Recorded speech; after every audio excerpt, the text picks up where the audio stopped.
A diver pulls a lump of crusted bronze off a shipwreck.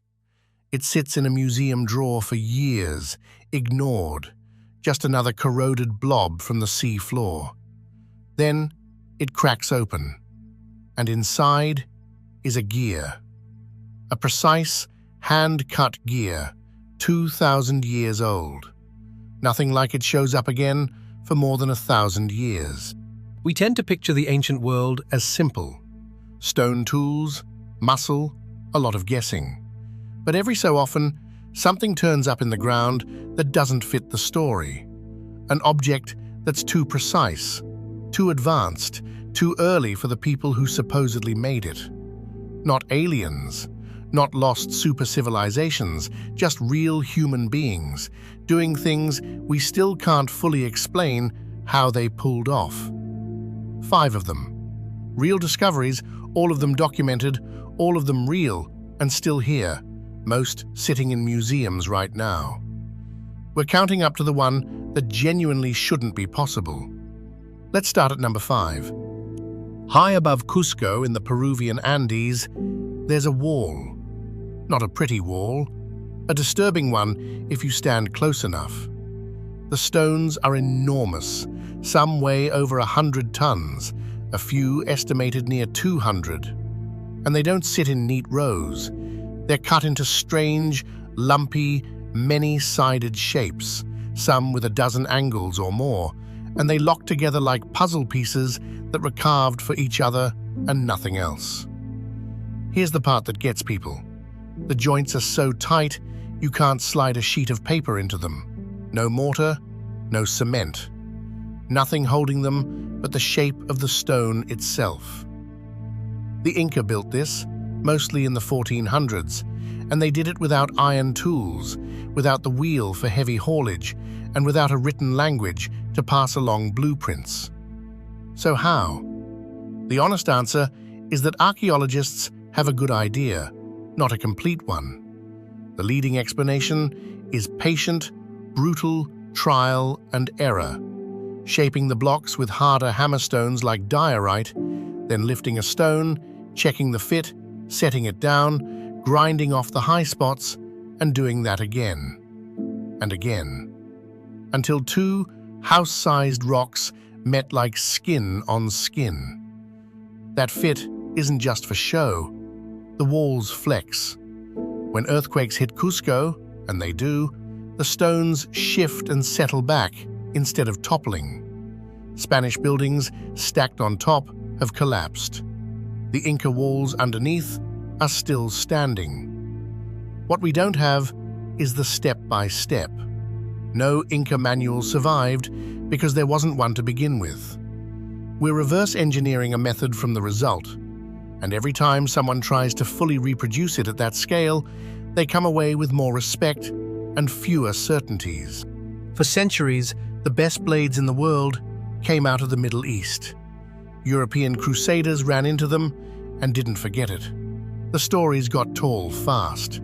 Swords that could slice a falling silk scarf or cut through a lesser blade without chipping. Strip away the legend and something real is left. These swords carried a rippling, watery pattern in the metal, like wind on a pond. And they were genuinely excellent, hard and tough at the same time, which is a hard trick for steel even now. The steel came from a raw material called woots, made in India and traded west. Smiths there were producing a high-carbon steel with a structure that, frankly, they had no scientific way to understand. In 2006, researchers in Germany put a real Damascus saber under an electron microscope. They reported finding carbon nanotubes and nanowires of cementite locked inside the metal, structures we usually associate with modern nanotechnology. I want to be careful here because this is where documentaries usually oversell it. That finding is genuinely contested. Other researchers think what was seen is better explained by ordinary processes in the steel, and the nanotube claim hasn't been firmly confirmed. So don't let anyone tell you medieval smiths invented nanotech. What's solid is that trace elements in that specific Indian ore, tiny amounts of things like vanadium, seem to have been quietly doing the work, shaping the steel at a scale no one could see. And then it stopped. By the 18th century, the technique died out. The likeliest reason is almost boring. The particular ore ran low, the supply chain broke, and the smiths who knew the rhythm of it passed on without writing it down. We can make excellent steel today. What we still can't do exactly is remake that steel the way they did, because the recipe depended on an ingredient nobody knew was the secret. This one comes with a warning label, and I'm going to give it to you up front. In the 1930s, near Baghdad, a small clay jar turns up, 13 centimeters tall. Inside it, a copper tube, and inside that, an iron rod. It's roughly 2,000 years old, from the Parthian or early Sasanian period. In the 1930s, the director of the National Museum in Baghdad looked at that arrangement, copper, iron, a vessel, and suggested something startling. Fill it with something acidic, like vinegar, and you'd have the basic ingredients of a battery, a device that makes electricity. 2,000 years before the word existed, and people have tested the idea. Build a replica, add a mild acid, and yes, it produces a small voltage. Real electricity from a copy of a genuinely ancient object. That's where the ancient battery stories come from. Now the warning label. Most archaeologists don't buy it, and their reasons are good ones. No wires have ever been found. Nothing electroplated from that era has ever turned up. There's no second jar, no workshop, no text describing any of it. A single object that can do a thing is not proof that anyone ever used it that way. The quieter, more likely explanation is almost disappointing. It was probably a storage jar. The iron rod may have held a rolled-up scroll, sealed inside to keep it safe. We found similar vessels used exactly like that. So why is it on this list? Because the honest mystery is real, even if the flashy one isn't. We have an object that happens to be wired, by coincidence or otherwise, in the exact way you'd build a power cell. And we genuinely don't know what its makers were thinking. Sometimes the truth is probably a jar. That's allowed to be the answer. Pour a concrete seawall today, and the ocean will start eating it within decades. Salt water is merciless. We design modern harbors knowing they'll need repair. Now go look at a Roman harbor. 2,000 years in the surf, and the concrete isn't crumbling. In places, it's gotten stronger. Whole piers the Romans poured directly into the Mediterranean are still there, still holding back the water. For a long time, we assumed they just got lucky with good volcanic ash. Part of that's true. They mixed in ash from around the Bay of Naples, and it reacts with seawater in useful ways. But that wasn't the whole story. The whole story came out in 2023. A team at MIT looked closely at little white chunks scattered through Roman concrete, lumps of lime that everyone had written off for years as sloppy mixing, a sign the Romans were careless. They weren't careless. Those lumps are the trick. The Romans appear to have mixed their lime in hot, dry, before adding water, a process that leaves those reactive lime chunks baked into the material.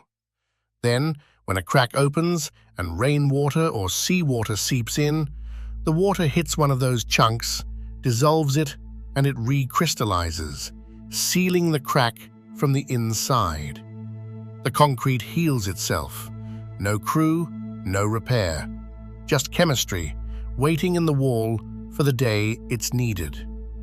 We essentially forgot how to do this for 2,000 years, then rediscovered it by accident, by paying attention to the part we dismissed as a mistake. What's still open is the full recipe. We understand the mechanism now, reliably reproducing Roman durability, batch after batch, at the scale they worked. That's a problem people are still chewing on. The Romans solved it without knowing the chemistry. We know the chemistry, and we're still catching up.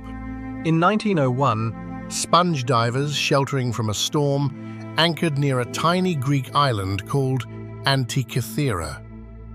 Down on the seabed, they found a wreck, a Roman-era cargo ship that had gone down around 2,000 years ago, loaded with statues and treasure. Among the haul was a shapeless lump of bronze and rotten wood. It sat in a museum in Athens, basically forgotten, until one day it split apart on its own and revealed a gear. Not a crude one, a precise, finely cut bronze gear wheel with carefully shaped teeth, the kind of thing you'd expect inside a clock. Except clocks like that don't get invented for another 1,400 years. It took most of the next century and eventually X-ray and CT scanning to understand what they were holding.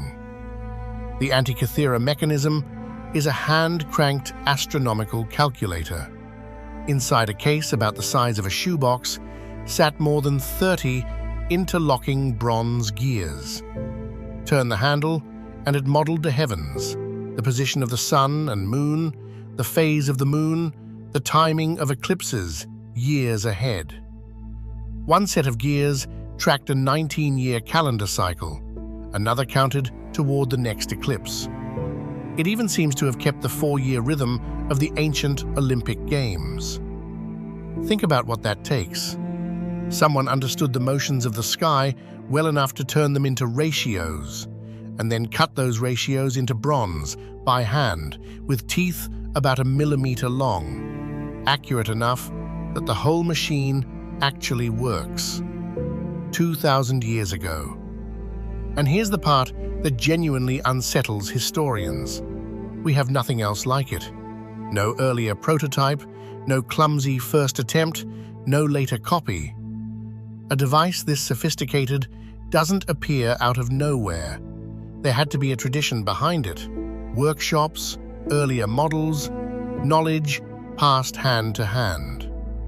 And all of it is just gone. We found the masterpiece and lost everyone who could have made it.